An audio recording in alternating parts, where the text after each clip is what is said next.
What?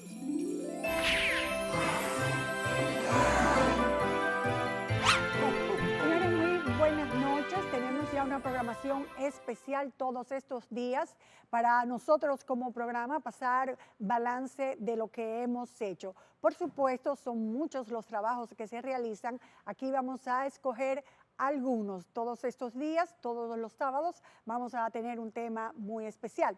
Este tema que le toca ahora este sábado es el tema de un resumen de los trabajos de corrupción, de irregularidades que hemos hecho en este año y luego un foro para pasar balance al equilibrio del 2024 en la parte económica, social y política. Así que muy buenas noches a todos.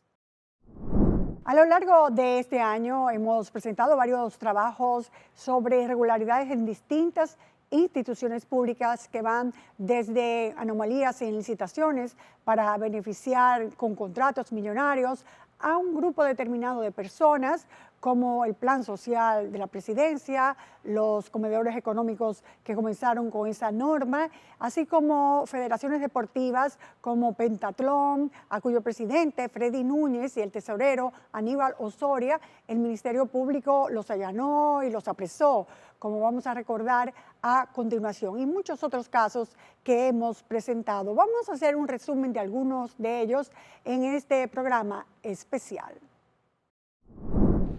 Vamos a analizar varias licitaciones del plan social, en las que según expertos se viola la ley o se cometen errores inocentes o no tan inocentes. Por ejemplo, la adquisición de alimentos crudos para ser donados, número CCCLPN 2021-0001, que inició en febrero del 2021, y el proceso número CCLPN 221-003 de compras de electrodomésticos del 23 de abril del 2021 por más de 432 millones de pesos, en la que el pliego de condiciones se solicita una carta de autorización del fabricante, la cual no está contemplada en la ley.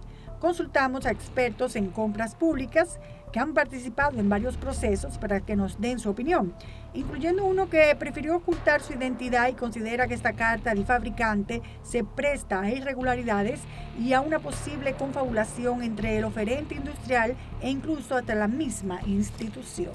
Cuando ese fabricante o esa industria dice, bueno, yo se lo voy a dar a X persona, es porque ya tiene básicamente lo que podríamos llamar un arreglo previo con esa persona y no se lo da más nadie. Eso es una carta violatoria al artículo 3 de la ley 340-06, donde dice las condiciones de las cuales puede ser la contratación pública. Por ejemplo, principio de contratación pública. Ahí viola el principio de equidad, viola el principio de transparencia y viola el requisito de igualdad. Estos requerimientos especiales del Comité de Compras han beneficiado a empresas ligadas a una persona en particular, Munir Manuel Curi. Luego de este trabajo, el Plan Social trató de justificar el uso de la carta de autorización del fabricante valiéndose de una supuesta resolución, la 8-2010, de la Dirección de Contrataciones Públicas, pero esta solo establece el uso obligatorio de todos los documentos estándar y precisamente una carta de autorización solo se podría utilizar cuando sea un bien tecnológico que requiere un respaldo técnico especial o especificaciones complejas del fabricante. Así lo confirmamos al consultar con varios abogados, entre ellos el licenciado Morilla. Se exige principalmente para bienes que por su naturaleza requieren garantías que extienda el fabricante para su mantenimiento, para precisamente conservar aspectos de garantía, de durabilidad y piezas específicas. No es exigido para comestibles, por ejemplo. No es lo mismo extender la garantía para un bien complejo como una computadora o para ciertas maquinarias que pedir una carta de garantía al fabricante para que garantice una lata de salchichón empacado. Y es que precisamente el Plan Social continúa como hace 2 años poniéndole un candado a sus licitaciones con el interés de beneficiar a determinados oferentes. Por ejemplo, este proceso, el SI 2024-007 para la adquisición de alimentos crudos, iniciado el pasado 23 de octubre por 593.200.000 pesos, donde se solicita una carta de fabricante para arroz, aceite, habichuelas, coditos, algo que no se justifica. Las mismas cuestionables solicitudes también han estado en todas las licitaciones del plan social en esta administración y que ahora se han extendido a los comedores económicos en medio de una fusión de estas instituciones anunciada el pasado 16 de septiembre para mejorar la eficiencia de servicios a los sectores más vulnerables del país. Pero, al parecer, lo que también ocurrirá es llevar a otras instituciones los famosos candados de sus licitaciones para posiblemente beneficiar a ciertos grupos, o mejor dicho, seguir beneficiando a ciertos grupos. Solo en ese año, 4 empresas ligadas a Munir Manuel Curi, Inversiones QT SRL, Comerdón SRL, Fondelca SRL y Tingley Business SRL hayan vendido a la institución 6.358.775 pesos vendidos solo por empresas ligadas al señor Curi desde el 2021 a la fecha. Por lo que nos preguntamos cuáles son los criterios de esos importantes fabricantes que usan para entregar estos documentos a los oferentes y por qué no se motivan a participar directamente en estos negocios del Estado, que como hemos visto son muy rentables y que evidentemente violan los principios de igualdad, libre competencia, participación y razonabilidad contemplados en la ley de compras. Y como prueba del entramado que hay, este pequeño detalle. Tan pronto hicimos nuestras llamadas al plan social, los ganadores de siempre ya estaban al tanto de este trabajo de investigación. Aquí puede haber un peligroso triángulo entre funcionarios, fabricantes y los afortunados oferentes, que tal vez en el fondo solo son simples intermediarios de grandes grupos económicos.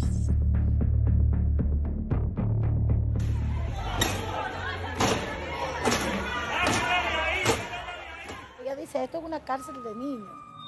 Eso piensa una joven de 14 años del Consejo Nacional para la Niñez, CONANI, creado el 23 de noviembre de 1978 para aprobar las políticas públicas en favor de los niños y adolescentes y garantizar su protección. La directora ejecutiva, Alexandra Santelices, tiene a su cargo dirigir todos los mecanismos de protección del Estado a los menores, incluyendo unos 10 hogares de paso en diferentes puntos del país que sirven como centros de acogida provisional de niños, niñas y adolescentes en riesgo de ser víctimas de maltrato o procesos legales. Aunque según lo narrado por esta adolescente que estuvo 2 semanas en el hogar de paso, ubicado en Jarabacoa, La Vega, allí ocurre todo lo contrario. Es una especie de cárcel de menores donde se perpetúa el abuso. Presenció cómo golpeaban a una embarazada menor, la cual casi pierde el embarazo, y cómo adolescentes cometieron un abuso contra otra de 16 años porque no utilizó el baño que le correspondía. Esa niña la obligaron a quitarse la ropa, a caminar en los pasillos. Y cuando la obligaron a encuerarse, la guía no dijo nada, lo único que sacó el teléfono y se puso a grabarla. Se pelean entre ellas ante la escasez de productos de uso personal, lo que no se entiende, porque CONANI recibe numerosas donaciones y tiene un presupuesto aprobado de más de 1.600 millones de pesos para este año. Denuncia algo muchísimo más grave, pues presenció que las niñas se autolesionan. Cuando se ponen a gritar porque se quieren ir para su papá, se cortan con tijeras y con gilet. Y la llevan a alguna, la que se cortan profundo, la llevan para enfermería, le dan puntos y la mandan para el cuartico. Se refiere al cuestionable método de castigo que utilizan en el hogar de paso de Jarabacoa. Un cuarto de aislamiento que también salió a relucir en junio del 2021 cuando se tomaron acciones legales contra 13 empleados del hogar de paso de CONANI en Jarabacoa. De acuerdo al especialista, hay una multitud de elementos causales de las autoflagelaciones, pero en este contexto un hogar de paso suele ser una forma de protesta y un intento de tener control sobre lo que está sucediendo a su alrededor. Lo importante de esto es que en el expediente de la Fiscalía habla justo Y repetimos lo que establece la joven denunciante en este momento.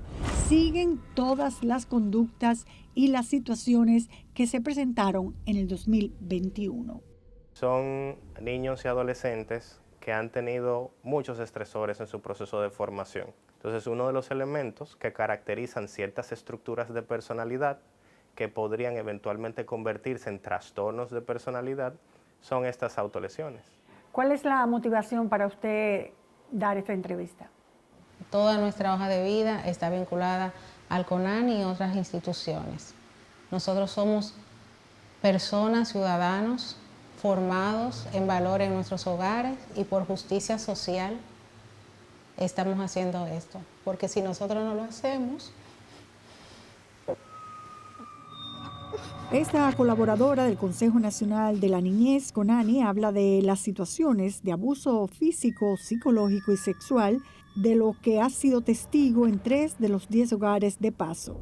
Como si fuera poco, además de ser víctima de abusos sexuales, los hogares también se consumen sustancias ilícitas, como explica que ocurrió en el hogar de Paso ubicado en la avenida Quinto Centenario del Distrito Nacional, cerrado en septiembre del 2022, luego de que una menor cayera de la azotea y otras 8 escaparan. Decían las niñas que en el patio les pasaban las drogas los vecinos que colindaban con la pared del centro con la comunidad. Le pasaban los cigarros, según ellas, envueltos en soguitas, y ahí ellas seguían consumiendo con toda normalidad marihuana.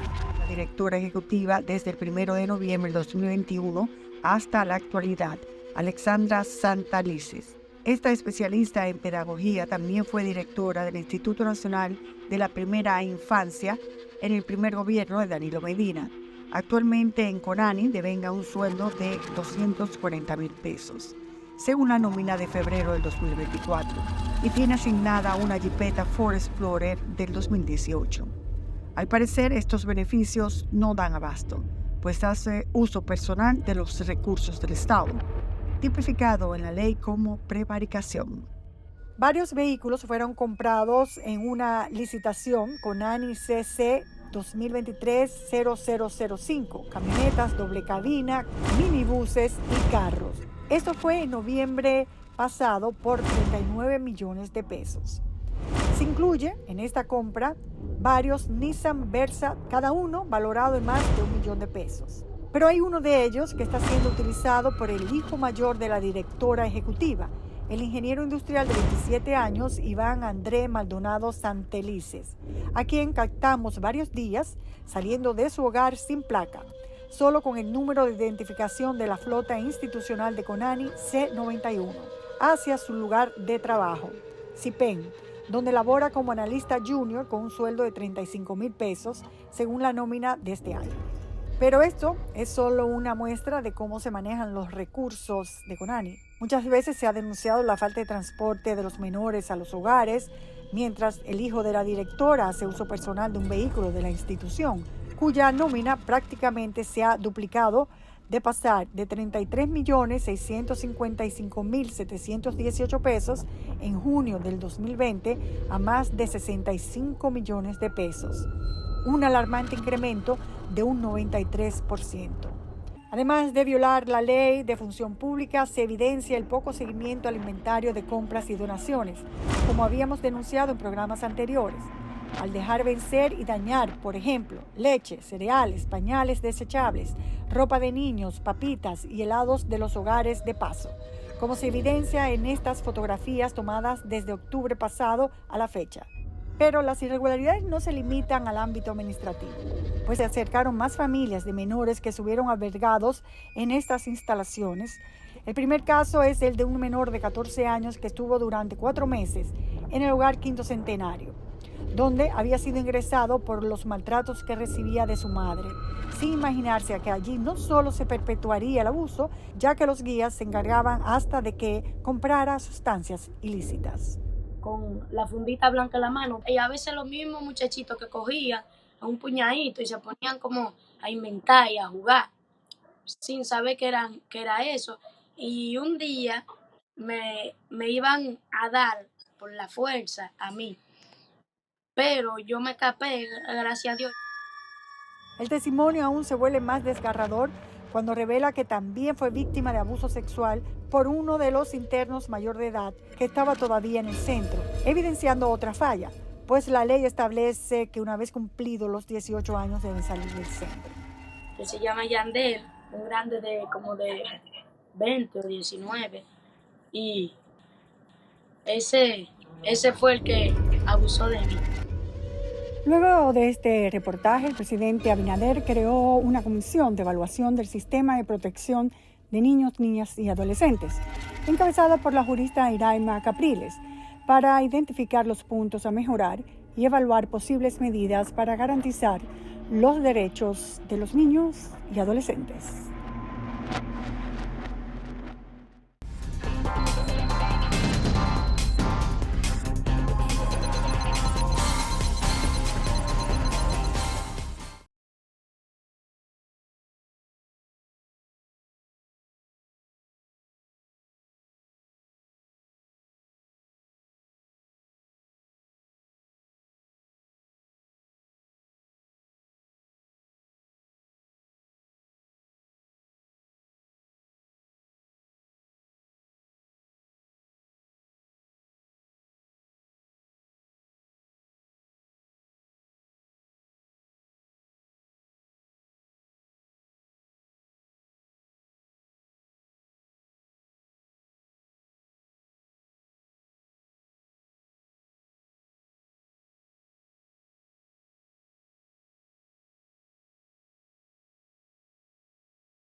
Hicimos varios trabajos sobre federaciones deportivas.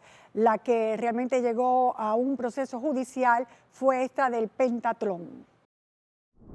Este es nuestro primer caso de corrupción en el deporte y nosotros la verdad esperamos que este proceso sirva de ejemplo. En nuestras investigaciones mostramos graves irregularidades tanto administrativas como de corrupción, ya que de un presupuesto mensual de 450,000 pesos, el 61% era para gastos administrativos, incluyendo pagos a entrenadores que no había, asociaciones que no existían y falsificación de firmas para cobros de dinero. Porque lo que tengo entendido es que usted tiene muchísimas facturas aquí de instituciones y de empresas para hacer esos soportes. También mostramos cómo el tesorero de la Federación, Evaristo Osoria, disponía discrecionalmente de los recursos, girando múltiples cheques de la Federación en su beneficio. O sea que ese señor confía tanto en usted que le firman cheques en blanco. Eso es correcto. Eso es correcto. Hay que confiar mucho en una persona para eso. Cierto. Tiene mucha suerte usted. Sí. Porque, óigame, son demasiada confianza para mi gusto. Cuando se trata del dinero del pueblo, te ve, y del Estado. Cierto. Estas graves irregularidades que mostramos, así como copias de cheques y recibos, fueron confirmadas en su totalidad y ampliadas por el PETCAT y forman parte de un amplio expediente de 750 páginas y 219 pruebas. Estamos imputando estafa contra el Estado, asociación de malhechores, desfalco y lavado de activos, por la malversación que realizaron de los fondos que recibieron desde el Estado a través del Ministerio de Deportes.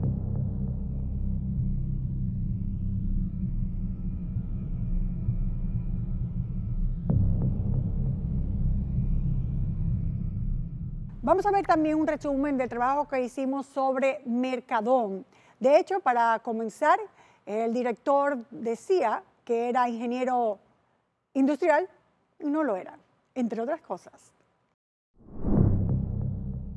Ante la insalubridad de los mercados públicos tradicionales, el gobierno creó en 2013 los mercados dominicanos de abasto agropecuario, Mercadón, una gran central de abastos para articular la red nacional alimentaria, conformada por mercados mayoristas, minoristas y mataderos, a los fines de que operen bajo higiene, permitiendo a los productores obtener mayor rentabilidad y a los consumidores precios más razonables. Para tales fines, cuenta con un presupuesto aprobado para este año 2024 de 190 millones de pesos. Vamos primero como chequear lo que aparece en su página web, de que usted es ingeniero industrial de INTEC. ¿En qué año se graduó?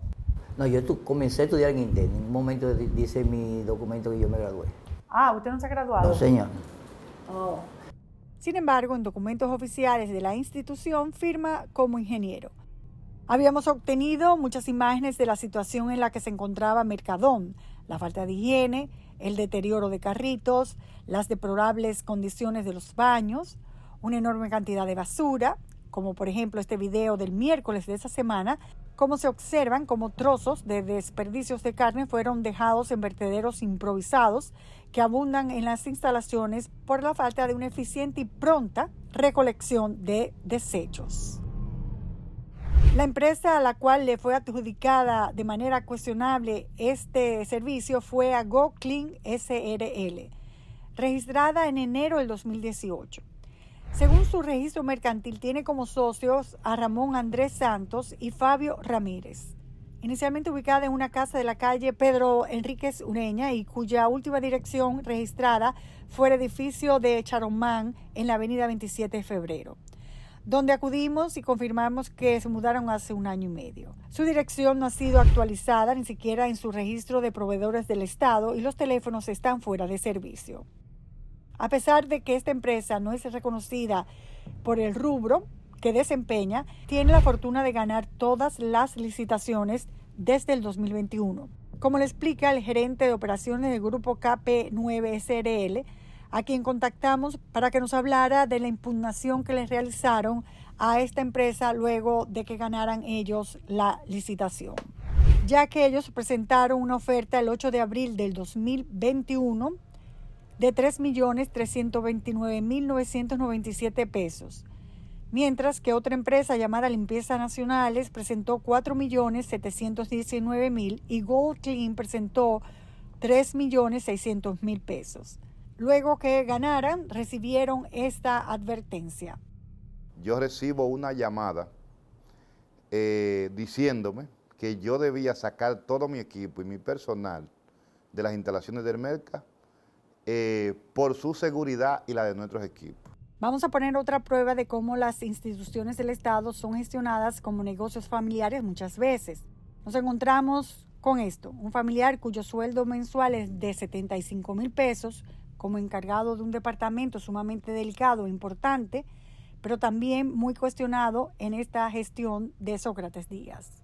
José Tomás Díaz Castillo, hermano del director de Mercadón, según consta en la declaración jurada de bienes del funcionario, recibió 2 pagos por trabajos de construcción de parqueos de los furgones refrigerados. Uno de 48.000 pesos en el 2021 y otro del mismo año por 43.120 pesos.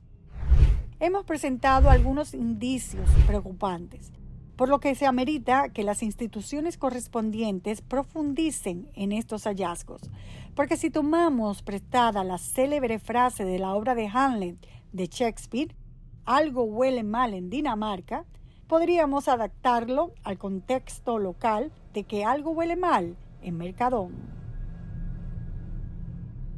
También hicimos uno de Coravega, donde el presidente de la Junta decía que era arquitecto y no lo es, entre otras irregularidades que mencionamos, como que estuvo preso en Cuba.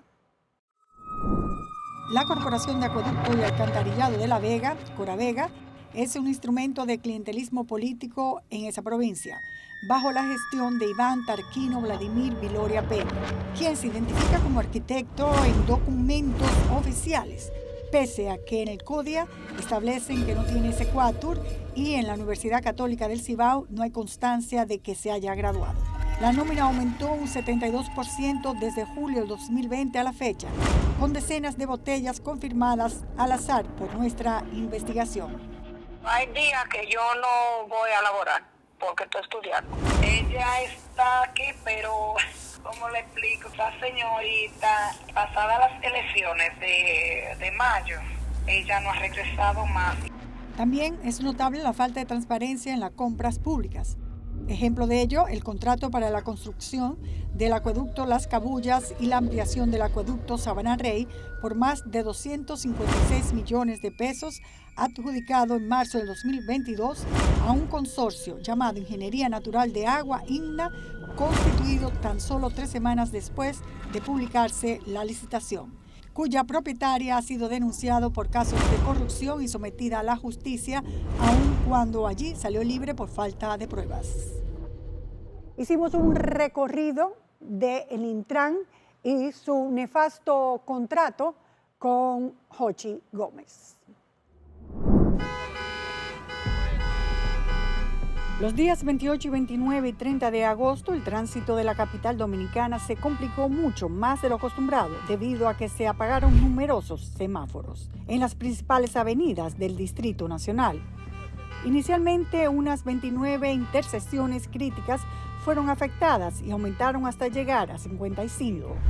El hermetismo inicial de las autoridades produjo un sinnúmero de elucubraciones y teorías que extendió el congestionamiento a las redes sociales, hasta que por fin, en una rueda de prensa ofrecida el lunes 2, el recién designado director del Intran ser nombrado, dio a conocer el origen del apagón. Transcor Latam SRL estaba procediendo a reemplazar dispositivos y reguladores semafóricos sin la debida autorización. Estos trabajos, realizados sin el consentimiento previo del Intran, constituyeron una violación a los acuerdos institucionales establecidos. Transcor Latam SRL fue adjudicada por un monto mayor al previsto inicialmente, que era de 1.200 millones de pesos. Esta empresa fue registrada el 7 de julio del 2022, o sea que fue legalizada unos 7 meses antes de la licitación. La empresa de Color CRL está relacionada al señor José Ángel Canaán, conocido como Hochi Gómez.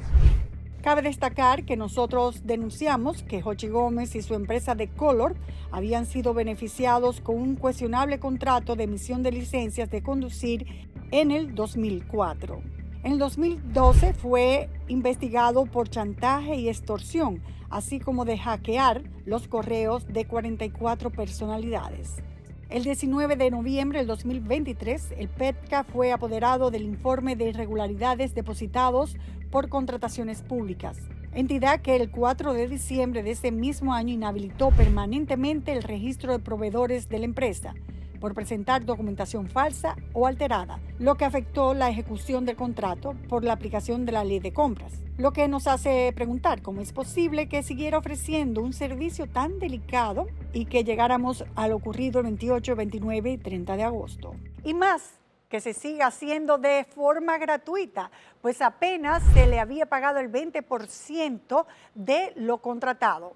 En búsqueda de respuestas, solicitamos entrevistas a los directores de contrataciones públicas, Carlos Pimentel, del Intran, Milton Morrison, así como del abogado Jorge Luis Polanco, coordinador del equipo de recuperación de patrimonios públicos, quienes se negaron, alegando que el tema es un asunto de seguridad nacional.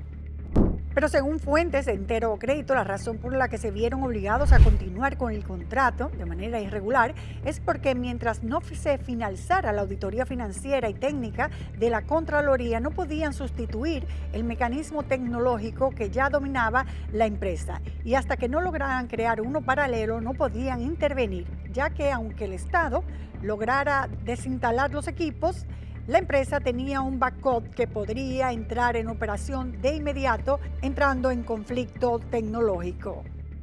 Otro cuestionamiento es por qué la empresa siguió ofreciendo el servicio sin recibir el pago del Estado y tras ser objetada. Recordemos que la red semafórica es mucho más que semáforos. El proyecto incluye más de 2.000 cámaras en 55 intersecciones, las principales del Distrito Nacional, por lo que se puede inferir la enorme cantidad de imágenes a la que se podría tener acceso en un mundo donde la data personal es uno de los bienes más preciados. Por eso, aun cuando el Estado ya le había pagado solo el 20% del monto contratado, como dijimos, se decidió esta empresa seguir prestando el servicio gratuitamente, porque lo que más le interesaba, según estos informes, era la información que obtenía. Recordemos que el propietario de esta empresa ha sido acusado de hackear en el pasado. Se trató de una crónica de un apagón anunciado.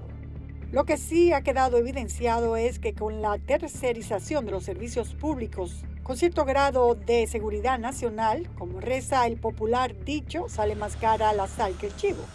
Pues se supone que el Estado lo hace para reducir costos, disminuir carga laboral y la administración de personal. Pero hay muchos riesgos como pérdida de control de servicio, depender peligrosamente del proveedor, y en este caso de un proveedor con una evidente y llamativa luz roja, donde cualquier negociación con él debería ser detenida y no recibir la luz verde para dar paso a acciones en perjuicio del Estado.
¿What?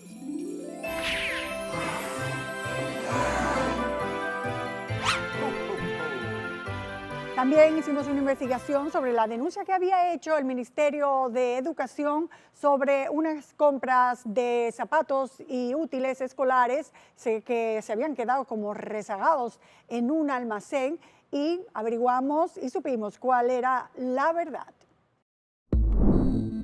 El director de INAVIE, Víctor Castro, informó sobre el proceso para destruir miles de zapatos, pantalones, medias, camisas, mochilas surtidas con un valor de 100 millones de pesos, que se encontraban en un almacén de la institución debido a que el Ministerio de Educación los había recibido en mal estado, pese a que el encargado del almacén rechazó recibirlos tras confirmar que estaban dañados, pero una orden de un supuesto superior lo que lo llevó a aceptarlos, aun cuando el encargado elaboró un informe dejando claro el estado en que llegó la mercancía, la cual fue importada desde China. La ex ministra de Educación, Josefina Pimentel, nos aclaró que sí hubo un proceso de licitación con las siglas Ministerio de Educación LPN-10-2012-GD en el marco del inicio escolar 2012-2013 por más de 186 millones de pesos.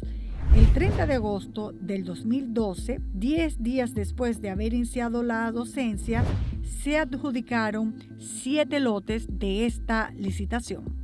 Lo de los 100 millones de pesos más o menos. Esa mercancía que entró en ese tiempo corresponde a esa compañía, La Ugama, porque tenemos los conductos de entrega de esa compañía llamada La Ugama. Empresa que el director de INAVIE relaciona al hermano del expresidente Danilo Medina, Alexis Medina, acusado de corrupción administrativa en la operación Antipulpo iniciada en noviembre del 2020. En nuestra visita al almacén en Jaina, donde están los útiles que serán desechados, comenzamos a darnos cuenta de que en la entrevista inicial el director de INAVIE no nos había aclarado datos importantes como este. Parece que hay una confusión porque los zapatos son de La Ugama, pero ahora dicen que los pantalones y las camisas son de otra empresa, y eso no se habló ayer. Y es que resulta que la licitación había sido adjudicada a 9 empresas, distribuidas en los siguientes rubros: 144,000 camisas, 111,000 pares de medias, 144,750 mochilas, 27,500 pantalones y 150,000 zapatos. Las 2 empresas de esta licitación que fueron objetadas según los documentos que poseemos hace 12 años fueron Comercial Rego SRL, la que vendió algunos de los pantalones, y distribuidora La Ugama SRL. La ex ministra de Educación, Josefina Pimentel, dijo que esa mercancía se recibió de manera provisional porque estaba dañada. Oye, qué perla. La recibió de manera provisional porque estaba dañada, lo que confirma que ella fue que pidió la mercancía. La pidió, aunque cuando entró la mercancía, yo creo que ya ella no era ministra, porque la pidieron en el 2012 y se recibió en el 2013, y el que estaba para entonces creo que era Amarante Baré.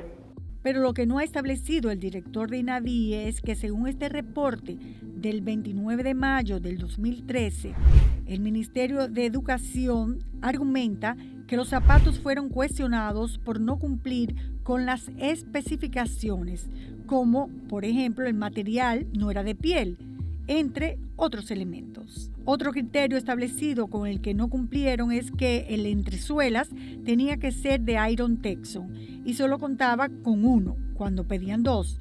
Con relación a la plantilla debería tener un forro cambrel de 2 milímetros. Este es un tejido diseñado para que el calzado dé mayor seguridad y alta resistencia en la abrasión, pero la que se presentó era de poliuretano, por lo que no cumplía. Es decir, que de los 6 criterios establecidos en el pliego de las licitaciones, La Ugama solo tenía 2 aceptadas. ¿Y van a quemar eso porque eso está nuevo? Ahora mire. El director de INAVIE también había afirmado inicialmente que el encargado del almacén no quiso recibir la mercancía por estar supuestamente dañada, pero que por una orden superior las recibió. Mencionó que había reportes del encargado del almacén sobre esto. Pero cuando nos entregan los documentos, solo se ven que en la margen izquierda del papel, a puño y letra, se escribió recibido de manera provisional hasta que se determine la calidad de los productos que aquí mencionamos. Al hablar con el ex encargado del almacén del Ministerio de Educación, nos explicó que esa era la norma, recibir los artículos de forma provisional hasta que se evaluara su idoneidad. La ex ministra de Educación nos enseñó documentos que avalan los cuestionamientos a los artículos por parte del ministerio en ese momento, que parece ser desconocidos por el actual director de INAVIE. Más sin embargo, los cuestionamientos a los artículos, especialmente los zapatos de la UGAMA, no impidieron que la institución pública los continuara recibiendo en sus almacenes. Finalmente, el presidente del grupo La UGAMA no accedió a la entrevista. Se limitó a enviarnos a un joven ejecutivo que dice tener unos 2 o 3 años en el puesto de gerente de operaciones, quien insiste en que el producto entregado sí correspondía a lo licitado y había sido auditado por una empresa internacional llamada SGS. Siempre solemos hacer lo mismo, contratamos esa firma de inspecciones y le decimos, mira, esto es lo que yo voy a fabricar, las mismas especificaciones del pliego, y yo quiero que ustedes me auditen el proceso de producción y la inspección final de la mercancía. También confirma el pago del 80% restante que habíamos mencionado. ¿Quién pagó? ¿Quién aceptó como bueno y válido el material? ¿En qué administración? ¿En qué dirección? ¿En qué ministro? No recuerdo el ministro porque en ese tiempo cambiaron a la ministra que estaba, pusieron a otra persona y el pago se efectuó meses después. La última entrega fue en junio, ¿verdad? Y los pagos fueron casi a final de año, el pago se efectuó. El ministro que estuviera en ese entonces. Pero como ya establecimos, el ministro que aceptó la mercancía, la pagó y la dejó en almacén sin entregar a estudiantes fue Carlos Amarante Barén. Esta investigación de la denuncia hecha por el director de INAVIE arrojó muchas imprecisiones, datos faltantes, fragmentos de la verdad, desorganización del Estado, complicidad, pero sobre todo insensibilidad. No les importó pagar 40 millones de pesos por unos zapatos y millones más por piezas como pantalones que decidieron dejar en un almacén para que el tiempo se encargara de destruirlas en lugar de donarlas. Es posible que el resguardo que quiso tener el director de INAVIE fue justificar la destrucción de estas mercancías que no se entregaron por razones expuestas, pero no entendibles en el gobierno pasado. Pero en vez de aclarar, oscureció, al culpabilizar selectivamente a unos y no a otros, al no ofrecer el panorama completo. Para lograr unir las piezas de todo este rompecabezas, nos tocó hacer numerosas entrevistas, recorridos en oficinas y almacenes y hasta pedir al Ministerio de Educación el expediente completo. Una denuncia que se convierte en noticia y esta no tiene el aval de una investigación demuestra que muchas veces hemos podido ser confundidos porque una información sin contexto es una desinformación.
Como es una tradición, una costumbre en el programa, todos estos momentos, en estas fechas específicamente, hacemos un foro en el que pasamos balance al año que casi termina. Y eso es lo que vamos a hacer junto a Circe Almanzar, destacada líder empresarial y portavoz de la Asociación Dominicana de Productores de Ron, ADOPRON.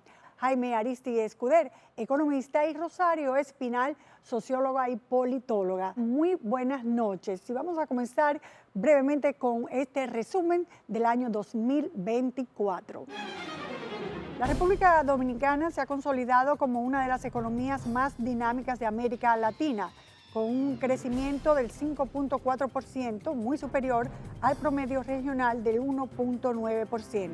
Este desempeño fue impulsado por sectores claves como el turismo, que atrajo más de 11 millones de visitantes, las zonas francas, las cuales contribuyeron con más de 8.000 millones de dólares en exportaciones y crearon cerca de 200.000 empleos, cerrando el año pasado con un 3.7%.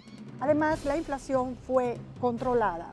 En cuanto a las políticas sociales y lucha contra la pobreza, el gobierno implementó programas destinados a reducir la inseguridad alimentaria, que bajó del 8.3 al 4.6 en 4 años. En términos de deuda pública, el país logró reducir el índice de endeudamiento desde un 61% del PIB en el 2020 a un 59.1% al cierre del año pasado. La inversión extranjera directa alcanzó cifras récord de 4.390 millones de dólares, apoyada por un clima de confianza y una creciente infraestructura logística, que incluye nuevos puertos y aeropuertos en construcción. Mientras, la popularidad del presidente Abinader se ha mantenido alta gracias a su manejo económico. Su administración ha recibido reconocimiento internacional por su liderazgo y transparencia. Jaime, ¿cómo terminó el 2024? Desde el punto de vista económico hay estabilidad.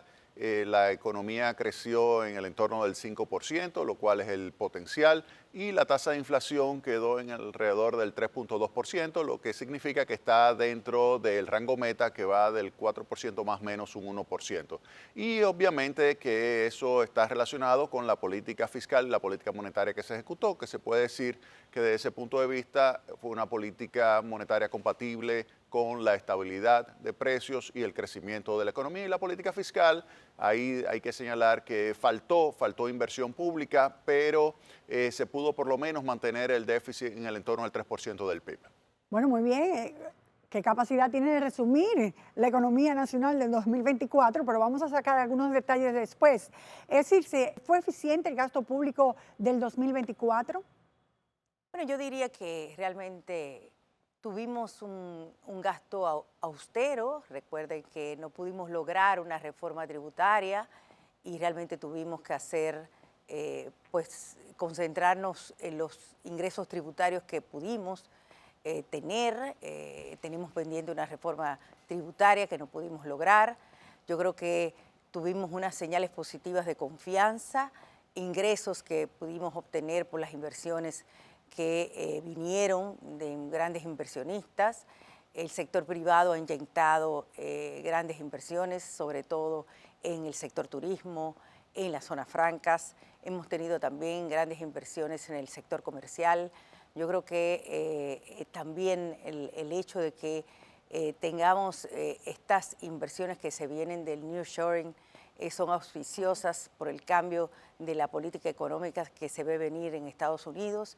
Creo que realmente el hecho de que no hayamos tenido una reforma tributaria hace que no tengamos más ingresos tributarios de lo que queríamos, pero hemos tenido un gasto público que ha sido prudente. Bueno, el patinazo de 2024 para el presidente Abinader fue precisamente, Rosario, el anunciado modernización de lo fiscal, y después decir que era tan importante, vital, que otros presidentes no se habían atrevido, que ese se atrevió, y unos días de movimientos ni siquiera telúricos hizo que echara marcha para atrás y dijo, eso ya no va.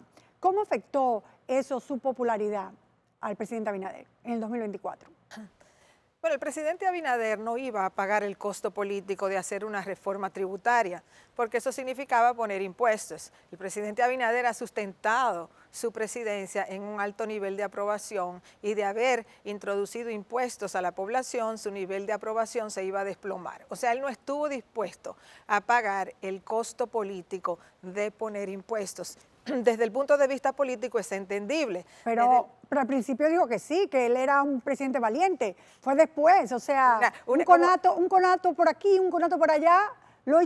Como dice el refrán, una cosa es llamar al diablo y otra es verlo llegar. Y eso fue lo que sucedió. Realmente, y lo dije antes de que él introdujera la reforma, él no tenía intención de aprobar esa reforma. Incluso si tú analizas el contenido de la reforma, ahí habían muchos impuestos que eran muy impopulares o eliminación de subsidios que son populares dentro del sector empresarial. O sea, el presidente realmente no tenía una intención de aprobar una reforma, porque cuando un presidente introduce una reforma fiscal, lucha cuando quiere aprobarla. No quiere decir que va a terminar aprobándola necesariamente, pero generalmente la retira cuando hay un nivel de rechazo tan grande que la gente está en la calle o a punto de lanzarse a la calle, lo cual no era el caso. Realmente el presidente, desde mi punto de vista, la introdujo para cumplir con el ritual. La introduje y la retiré. Bueno, pero tal vez la retiró antes de tiempo porque pudo esperar algún tipo de situaciones en el Congreso y que ellos se la rechazaran, porque quedó él, según mi forma de pensar, quedó mal, quedó indeciso. Y sobre todo, Jaime, que la gente entiende que el pueblo ganó. Pero cuando la gente entienda que el pueblo no ganó, sino que ya no va a haber dinero para hacer infraestructuras necesarias para el desarrollo de un país, que dar dinero de bono navideño no hace que nada crezca en este planeta y que no hay dinero sino más préstamos. Entonces, ciertamente se va a dar cuenta de que no fue tal la ganancia. Mira, la reforma tributaria que se había planteado era una reforma pequeña en términos de magnitud de recaudación, era 1.5% del Producto Interno Bruto lo que se iba a recaudar.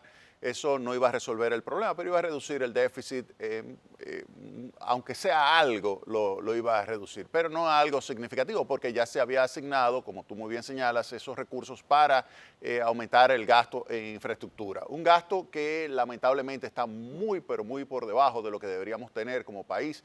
Lo que se está gastando es alrededor de 2.4 o 2.5% del PIB. Para este año se estaría gastando incluso menos, el próximo año 2025 se estaría gastando menos y se debería estar entre 4 y 5% del PIB invirtiendo en infraestructura, de tal manera que se requieren recursos y tarde o temprano tendrá que aprobarse una reforma fiscal que aumente las recaudaciones del gobierno. La parte empresarial, en el 2024, Circe parecía que sí que estaba de acuerdo, pero como que no estaba de acuerdo, pero que sí, pero que no. Al final, cuando lo retira, dice, hay que apoyar al presidente, pero hay que hacer una reforma. Entonces, realmente, uno quedó como con un cortocircuito emocional, mental y político muy grande. Si hay que hacer una reforma, ¿cuál será la posición entonces de el empresariado en esta oportunidad? Es que realmente hay que hacer una reforma, tal como dice Jaime, hay que hacer una reforma, pero una reforma profunda, como se ha planteado y como dice la Estrategia Nacional de Desarrollo. Tenemos que hacer una reforma bien pensada, que no sea un parche. Los sectores productivos y sobre todo los sectores empresariales tienen que darse cuenta de que tienen que asumir sacrificios, pero tiene que haber unos cambios estructurales en la forma de hacer el desarrollo empresarial. Bueno, Jaime, también vimos este año de que el presidente comenzó a anular algunas instituciones, algunos puestos, algo como un paño frío, ¿verdad? Tibio, mejor dicho, un paño bien tibio a la situación como para equilibrar. Bueno, no hicimos la reforma, pero vamos a reducir el gasto público, quitando estas instituciones, quitando estas funciones. Eso va, si la reforma no iba a ayudar en nada o en poco, según tú, entonces esto ciertamente es, ¿qué? Recuérdate que la reforma fiscal tiene 3 componentes. Un primer componente es la racionalización del gasto público. Eso significa la eliminación de instituciones que poco están aportando al beneficio del contribuyente. El segundo componente es el enfrentar la evasión. Una evasión impositiva que si tú la enfrentas como debes enfrentar, pues pudieras recaudar hasta 4 puntos del PIB. Es decir, más del doble de lo que ibas a buscar con tu reforma tributaria. Y el tercer componente ya era la reforma tributaria. Bueno. Con relación al gasto, no cabe duda de que falta mucho por hacer, pero por lo menos es un paso de avance el decir, bueno, vamos a ir eliminando algunas instituciones, pero hay otras que hay que eliminar y también hay que reducir gastos. Por ejemplo, el gasto de publicidad pudiera disminuirse de una manera significativa. Circe, ¿qué cosa importante se quedó en el tintero que no se aprobó ni se hizo nada en el 2024? Por ejemplo, el Código de Trabajo, ahí está, rezagado. ¿Hay otras cosas aparte del Código de Trabajo? Bueno, yo creo que realmente el tema eléctrico... Ay, otra vez. No, lamentablemente. Todos los años. ¿Cuántos foros tenemos Todos los hablando años. No puedo más. de la crisis eléctrica? Jaime, Rosario y yo creo que tenemos varios foros hablando de este tema. Pero bueno, hemos visto algunas intenciones. Creo que Celso Marrancini ha tratado en este año de hacer algunos avances, pero cuesta mucho y se perdió un tiempo precioso. Va a haber que redoblar los esfuerzos. Ese es el gran desafío que tenemos ahora. Bueno, ¿y el Código de Trabajo? El Código de Trabajo 1900... yo diría que faltó, es tibia la reforma, es tibia, no creo que sea significativa la que está en el Congreso. Pero tampoco nos hace daño. Creo que es un avance desde el punto de vista de procedimientos. Bueno, Rosario, Participación Ciudadana habla bien de que hay una ligera mejoría en el tema de la corrupción, pero por ejemplo ese patinazo que también se dio en la Suprema Corte de Justicia cuando se declaró no culpable a Rijo y a Díaz Rúa, pues no ayuda mucho a esta situación de que haya consecuencias para la corrupción. ¿Cómo lo estableces tú? ¿Lo sientes equilibrado, que vamos mejorando? Mira, por un lado, el gobierno es gobierno por el tema de la lucha anticorrupción. Así fue como llegó el PRM al poder en el 2020. Y para el PRM mantenerse sólido en el poder necesita todavía incluso mantener la lucha contra la corrupción viva. Lo que pasa es que esa lucha se va, digamos, disminuyendo en el tiempo porque los gobiernos en países como la República Dominicana son fuente de enriquecimiento. Entonces, mientras el gobierno pueda mantener ese tema vivo, pues le conviene porque es el origen de su razón de ser y de estar en el Estado.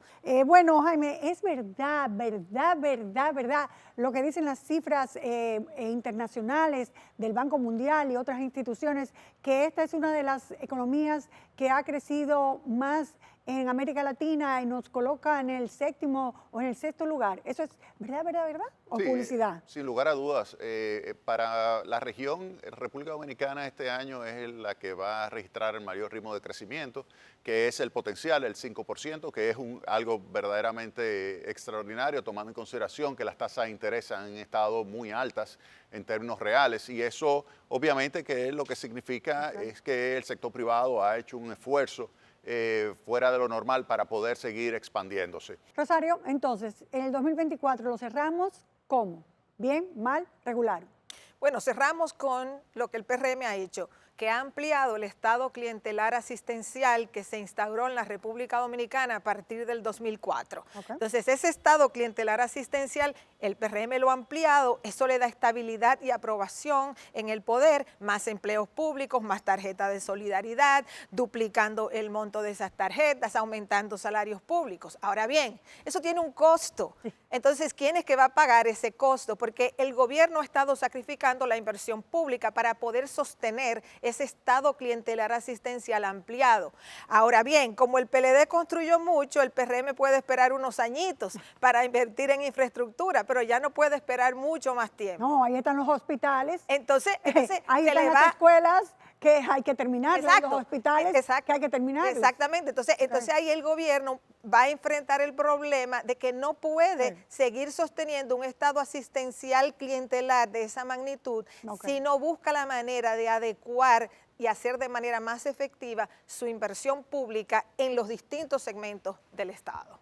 Bueno, ya dentro del año que viene, 2025, este mismo panel va a analizar el 2025, pero brevemente, en una palabra, Jaime, ¿el 2025 nos espera mejor que el 2024 o no va a ser mejor que el 2024? Brevemente. Habrá mayores retos, sin lugar a dudas, porque habrá más restricciones desde el sector eléctrico hasta presiones internacionales provenientes de la nueva administración de los Estados Unidos, que no sabemos cómo va a comenzar el presidente Trump. El sector empresarial, Cícer, brevemente, termina el 2024 con buena cara y ve muy bien el gobierno del presidente Abinader.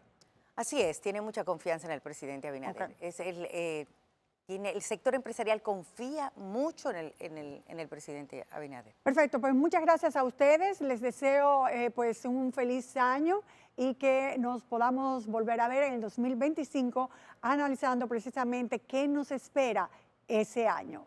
Señores, muy buenas noches. Ya hemos finalizado. Ahora le vamos a dar paso a Sergio Carlo con el Latinote. Bye.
Esto arranca como una juca, señora, encendida y con el humazo, porque la alcaldesa de Higüey, la bien preparada y muy amable, Karina Aristi, le apagó, señor, el relajito a la gente que vive haciendo desarreglo en los parques. Que bueno, mi amor, este era yo y además ese carro tenía los vidrios tintados. A Karina que apunte para otro lado. Muchacha, pero ¿de qué que tú estás hablando, producción? Porque no era, yo no era eso. Yo no estoy... No, nada. No, es que yo no estoy hablando... No, nada, está bien. Wow. No entiendo nada de lo que está sucediendo. Y como Ñame Jordan parece que vive en Belén con los pastores y no aquí en Punta Cana, lo que Karina Aristi hizo fue prohibir el uso de vapes, jucas y bebidas alcohólicas en los parques de esta provincia. Mira, Celio Calvo, Dime. vuelve a decirme Ñame Jordan. Y yo te voy a explicar quién fue que nació primero, ¿oíste? ¿La gallina o José la Luz? Pero el refrán dice la gallina... Ah. El primer...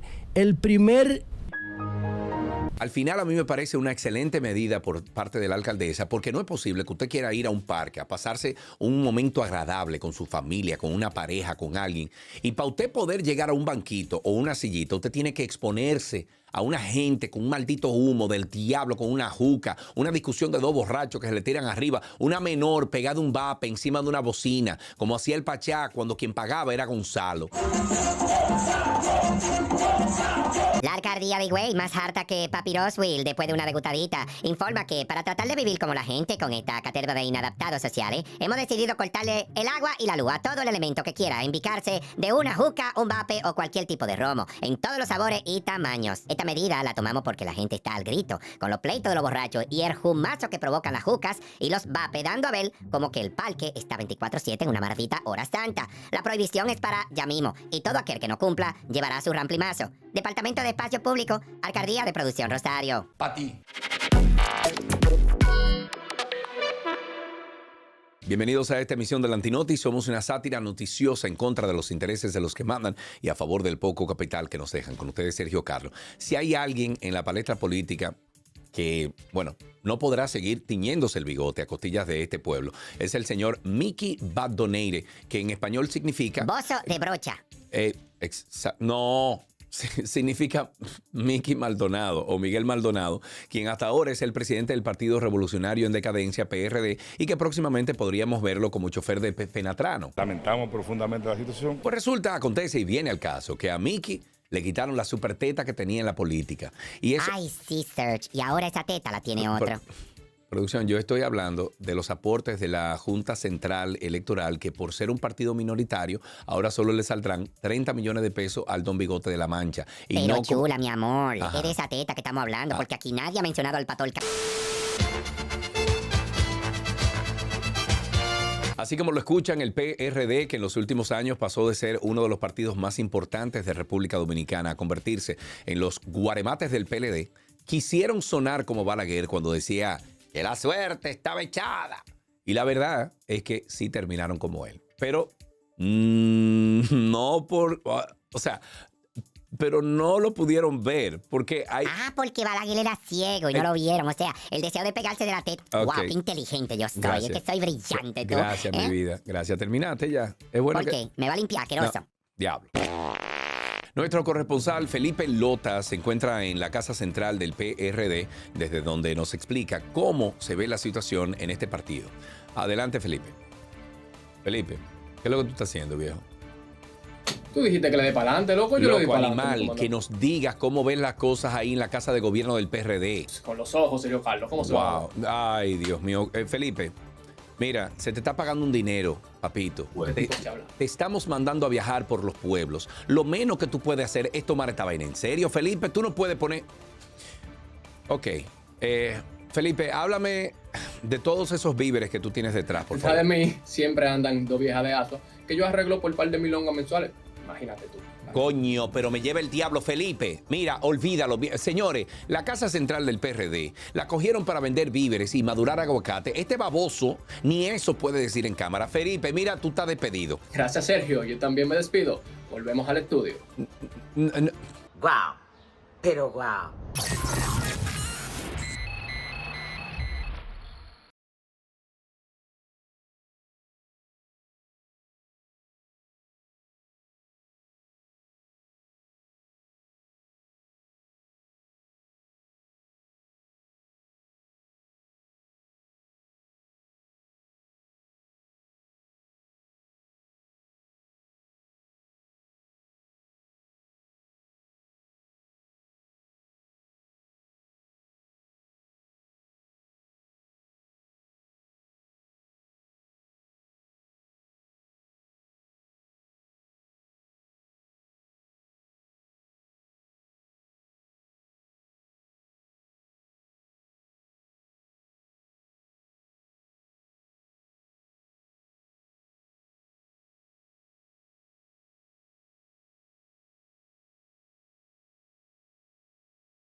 El presidente Luis Electro Durch participó de su tertulia semanal con la prensa, donde una de las presentes periodistas puso a prueba su capacidad de no bajar del estrado y comenzar a repartir galletas ahí mismo. ¿Pero esta vaina es un conversado con el presidente o es un teteo de los del PRD? Para este domingo, el presidente de la organización política, Miguel Vargas Maldonado, había convocado a todos los dirigentes del país para conocer algunas medidas internas. Ay, sí, y ya vieron lo que sucedió con ese partido que pasó de organización política a vegetalera en lo que dicen berenjena. Mierda, loco, me dijeron que ahora le van a quitar la electricidad al PRD.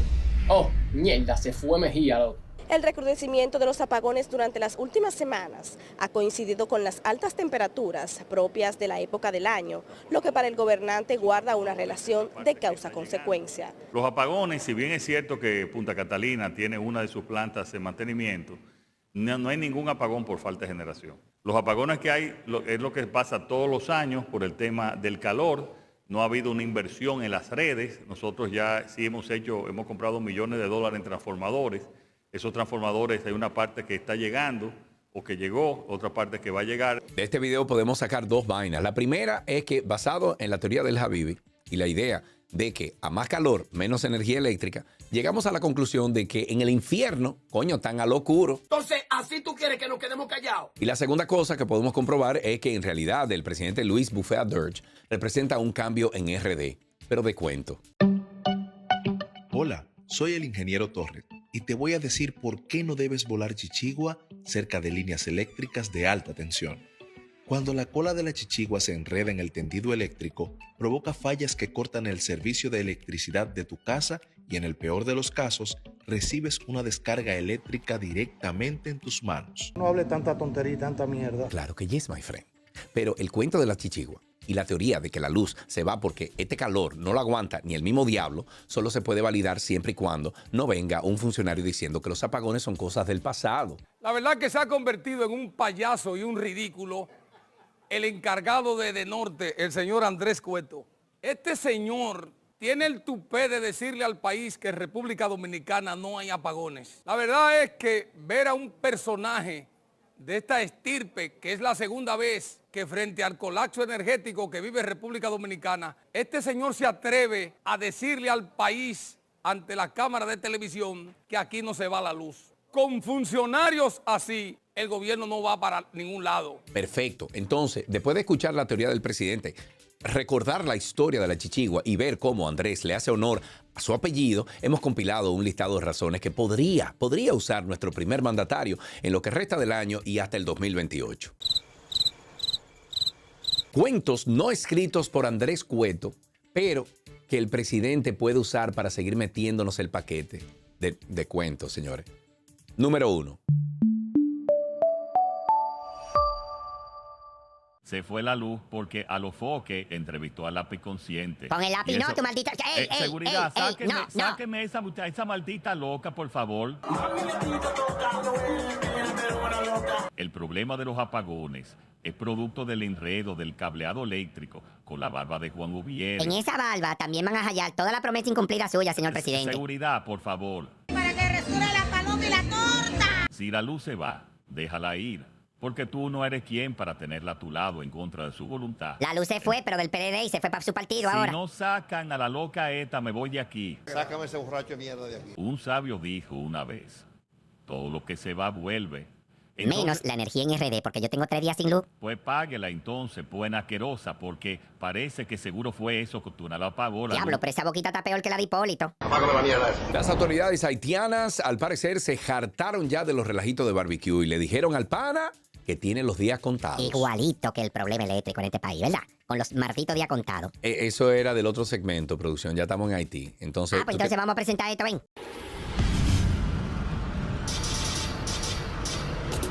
Llegó Palito, está dulce. Llegó Palito, está bueno. La Policía Nacional de Haití lanzó un operativo de inteligencia para poner fin ya a la ola de terror liderada por el ex policía y jefe de bandas haitianas Jimmy Cherisier, alias Barbecue. Es un despliegue de unidades del UTAG, BRI y CIMO protagonizó un enfrentamiento intenso con bandas haitianas, resultando en varios heridos debido a los intercambios de disparos.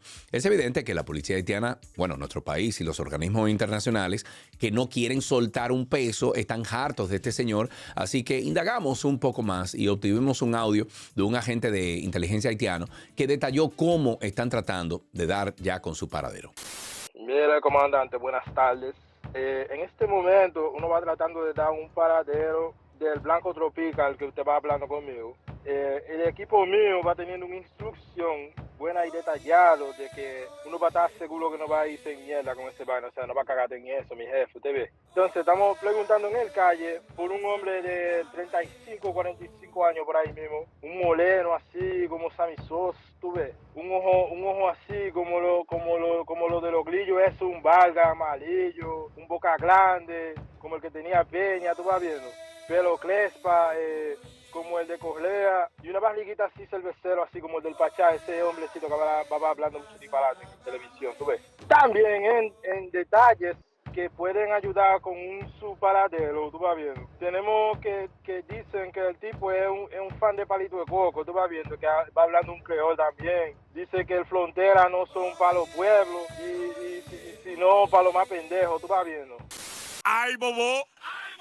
¡Ay, bobo! Y siguiendo con la descripción de los prófugos en Haití, en nuestro país tenemos una individua que parece tener algo prófugo, pero en la cabeza. Es que después de la visita de Tía Nuria, a esa se le escaparon 3 millones de neuronas por la frontera. Atención la gente que comenta fan de tu relación.